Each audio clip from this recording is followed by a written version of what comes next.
Welcome. This is Steve from the Black Community News Service, and our current story is on Nicolas y Cecilia Maduro. Nicolas Maduro is the president of Venezuela. He and his wife were kidnapped by the United States military on January 3rd, 2026. During this operation, Cuban soldiers were executed by the United States government.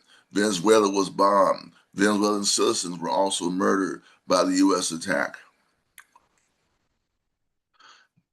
President Maduro and his wife have been in prison in New York City, and our stories have been keeping up with the legal developments in the case. We're one of the few broadcasts that are covering this case consistently because we know that Nicolas Maduro was kidnapped. There was no legitimacy to the arrest, the imprisonment, the kidnapping of Mr. Maduro and his wife. There was no legitimacy to the murder of the Cuban soldiers, none whatsoever. And there was clearly no legitimacy to the murder of the Venezuelans in different parts of the country on January 3rd. So, what's happening new now? This week produced one of the most consequential procedural reversals since Maduro and Mr. Maduro were brought to the United States. The U.S. government has now agreed to allow Venezuelan state funds to be used to pay for Maduro's legal defense. That reversal follows weeks of increasingly sharp criticisms from defense attorneys and visible skepticism from U.S. District Judge Alvin K. Hellerstein, who repeatedly questioned how prosecutors could argue they were protecting due process while simultaneously restricting the financial means necessary to mount a legal defense. Earlier in the year, the U.S. Treasury Department's Office of Foreign Assets Control, known as OFAC, briefly approved a license that would have allowed the Venezuelan government to pay Maduro's lawyers. That authorization was then revoked within hours. Defense attorney Barry Pollock argued that the reversal directly interfered with Maduro's Sixth Amendment right to counsel and formed the basis for a motion seeking dismissal of the indictments. Prosecutors responded by claiming that the original authorization had been issued in error and that U.S. sanctions law prohibited such payments. That argument now appears significantly weakened by this week's reversals. Listeners, keep this in mind what this article is saying here, what we're sharing with you.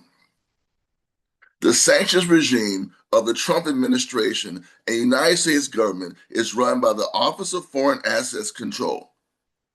They determine we're going to just sanction you. Why? Because we want to.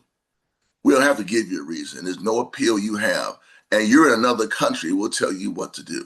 So they were telling the Venezuelan government they couldn't give money to pay for the lawyer that they want to defend Nicolas Maduro and Cecilia Flores Maduro. That was ridiculous, but they did it anyway. They didn't care. So now the courts have ruled that this can't happen.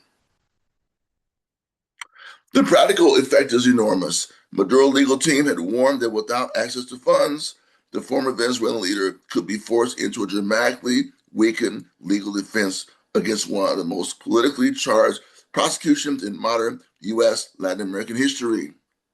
The government's decision to reverse course suggests officials may have concluded that continuing the restrictions created unnecessary constitutional risks for the case.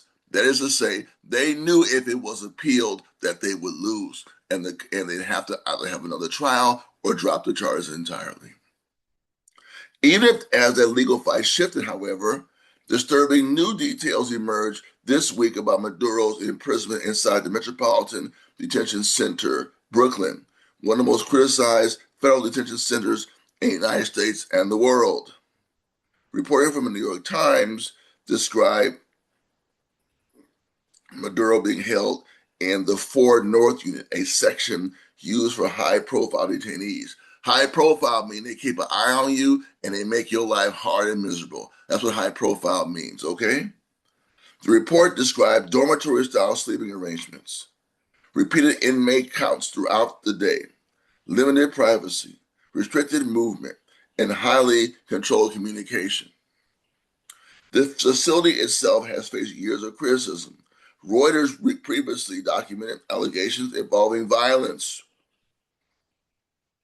chronic staffing shortages, heating failures, poor food, lockdowns, and inadequate medical care. Sounds like what's going on inside the U.S. immigrant prisons to me. This week's reporting went even further, however. Former detainees described Maduro's appearing psychologically strained after in isolation. They even have reported they put him in solitary confinement. Absolutely ridiculous. Maduro in solitary confinement. That's about breaking him, people. That's about making his life miserable. That's why they're doing it to Nicolas Maduro. They're not doing it to his wife. But the case continues to collide with shifting U.S. Venezuelan relations. What they're saying is the U.S. is warming up to Delcy Rodriguez and the government in Caracas. She is a nominal head of Venezuela now. So they're having a soft stroke approach to Delcy and the government in Venezuela now, but they're having a hardline approach to Nicolas Maduro. Yet they did let them pay the money. So something's going on here, and we got to keep a watch on it.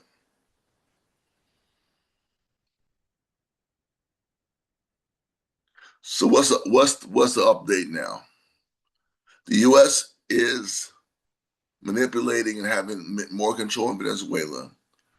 The government allowed the U.S. to allow Venezuela to pay for Maduro's defense. Maduro has been placed in solitary confinement.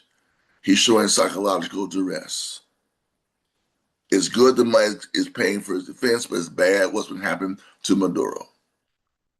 The Black Community News Service will keep you informed whatever we hear about Maduro's situation. He should never have been in prison. U.S. should never have been grabbing him out of his bed and putting him on a motorcycle and dragging him through New York City streets. And we're going to make sure that we keep him informed.